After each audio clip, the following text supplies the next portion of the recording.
talking about the Texas race for the Truck Series in this one. Now, in the past, we have seen Texas be a bit of a true wreckfest with very short green flag runs, a lot of yellows, major accidents in the mid to back half of the field, although we have seen drivers in the top 7 wreck each other.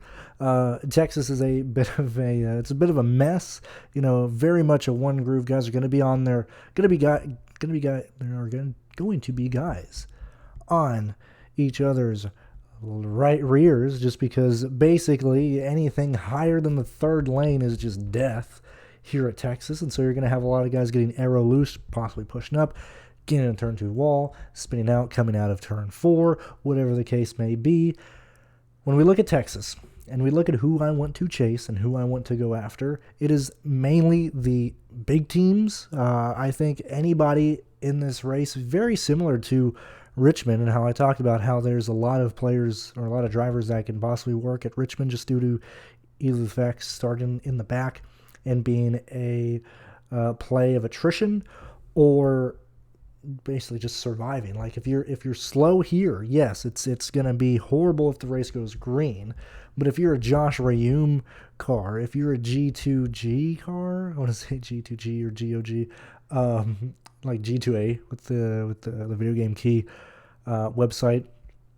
If you're a slow truck, if you're like if you're a Young Motorsports, you're typically limited at, in a typical intermediate. Like Chris Wright was only the, 29th best car at Las Vegas, and Chris Wright's a terrible example because that guy gets involved in a wreck in every single week.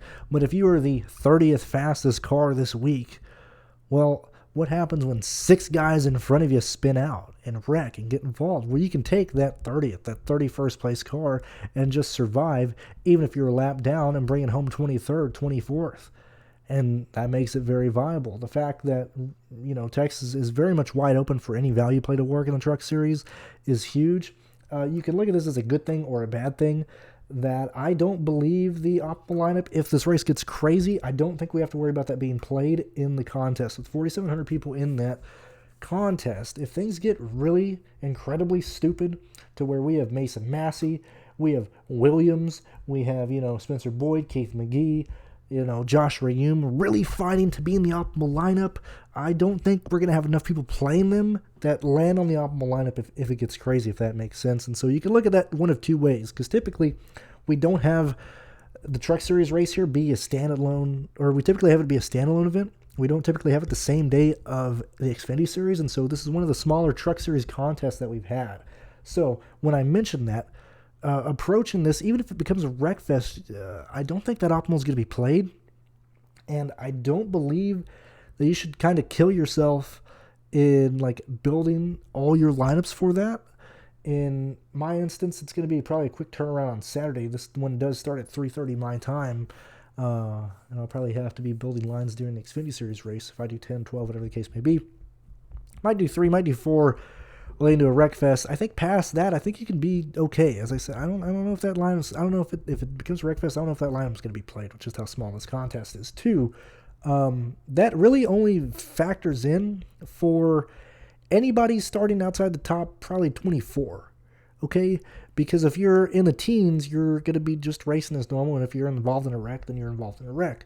We're probably targeting, the Kyle Busch cars, Zane Smith, Ben Rhodes, Eckes, Corey Heim, Ty Majeski, possibly even Hocevar, Friesen, even DeBenedetto. The same guys that we typically target week in and week out at intermediate tracks, we're going to be targeting here. And that'll probably be dictated more by qualifying, more by, and people always get mad of, why do I just include everybody? Well, every driver I just listed there, I have interest in.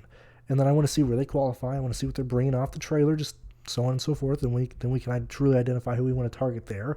But we kind of know who we're targeting here, okay? Zane Smith should be the favorite, okay? Ty Majeski, Corey Heim, Ben Rhodes, Christian Eckes, as I just said here, it really does just follow the pricing here. Those are typically the guys that we're going to follow. It really just depends on what happens if this race gets stupid. You could very easily play Zane Smith and Corey Heim together. You could very easily play Zane Smith and Sanchez together, because Nick's going to be up there. Tyler Income's going to be a fringe top 10 contender, but he could possibly get there. Matt DiBenedetto, same thing on his pricing. Like, that's not bad at all. The way that this race is going to be won and made is what the 7K range does. If they want to decide to qualify in the back and become place differential plays that can potentially wreck out, that's going to suck. Do they qualify where they should? If you're in the 7K range, if you're Raja Caruth, can you please qualify 17th so we don't have to worry about playing your dumbass? Jack Wood, in the KBM machine, I think a lot of people should be playing him. Jack Wood in 51, are you kidding me? We get one of the fastest cars for $7,100. Like, he should qualify in the top 10. Play Jack Wood if he does that. If he wrecks out, he wrecks out, but play Jack Wood here. It's a situation where it's really just very similar to kind of how I'm really trying to target this year, of just playing guys starting up front, and not only due to the fact they start up front, but like, just take risks on guys, man. Like Zane Smith and Corey Heim together. They might not both score, 50 points. Corey's not going to kill those lines. Ega's not going to kill those lines. Majeski's going to be right up there. He's going to be running fast laps.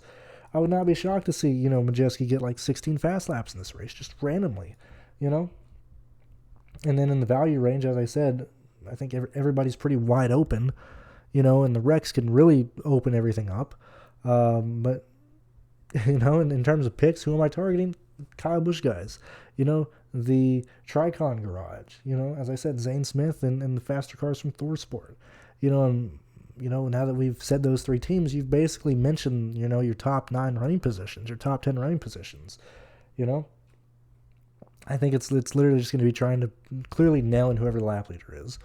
And then just kind of nailing who's able to kind of scrape off fast laps there, or just end up outscoring other people based on what their price tag is. Especially if we get a lot of yellows in this race, we lose those potential fast laps that we can get because those are only given out in a green flag condition. And then, it just goes to whoever can gain place differential in the back, and it doesn't even necessarily have to be off of speed. It's just who survives and gets there. Texas in the Truck Series has always been a pretty insane race. I think last year we did go green way more than what we used to. If you remember the year before, Creed brought out like 2 yellows with one of the fastest cars. And the field would constantly get stupid and on restarts in 1 and 2. But the leaders wouldn't necessarily do that. The leader is fine, and if you want to argue this being like Atlanta, I would not fault you for that. I like intermediates to target lap leaders. Maybe I need to really just lean that approach into Atlanta. But I think this is just kind of another type of Atlanta. I think now that we do have that hybrid Atlanta, and we look at races that run very similar to Atlanta, Texas in the Truck Series has a lot in common with Atlanta. So if you want to approach it that way, I mean, that's kind of how I'm at. I don't necessarily, have like, major picks. Like everybody in this race, everybody in the field is in play. Certainly if you're starting like close to dead last, I don't hate those plays at all, man. I really, really don't. People that I truly don't want to play, probably no Ryan Vargas, no Kobe Howard, no Brett Holmes. I really don't want to play Raja Caruth. I really like Jake Garcia. I really like Jack Wood. I don't want to play Daniel Dye. I don't know if Deegan can make it through a fucking race without being involved in something. She has had 2 top 20 finishes this year, but man, that's rough. That is really, really rough. I really like Caden as well. Those would probably be my primary targets in the 7 and 6K range right now, just in the week that I like. Probably don't want to play Chad Chastain, but everybody else is pretty much in play. Those are really the only guys I want to try and stick away with. Maybe not. I don't know if I want to play Taylor and Tanner, but they're going to have good cars. If they can hold their position, they're going to be just fine. That's really how it is, man. I really hate to say it because I feel like I'm being lazy in some sort, but it really is like, man, we got to wait for qualifying. We know who we're targeting up top. Everything else depends on where these guys start and what their realistic or close to projection can and will be. And we need to wait till Saturday to do that. But yeah, this is my Texas preview. If you want to hop into the live shows, if you want to message me on Twitter, if you have any questions, join the Discord through the Patreon, everything like that. But that's really about it, guys. I'm looking forward to the Xfinity Series race. I'm looking forward to the Cup Series race. Texas, this one here, I I don't know if the size of the contest dictates that we get entirely crazy chasing the Wreckfest. But that's really my only takeaway. Less than 5,000 people in here. Don't think you got to get that crazy to win this. And yeah, we'll see you guys in the live show on Saturday. See you guys then.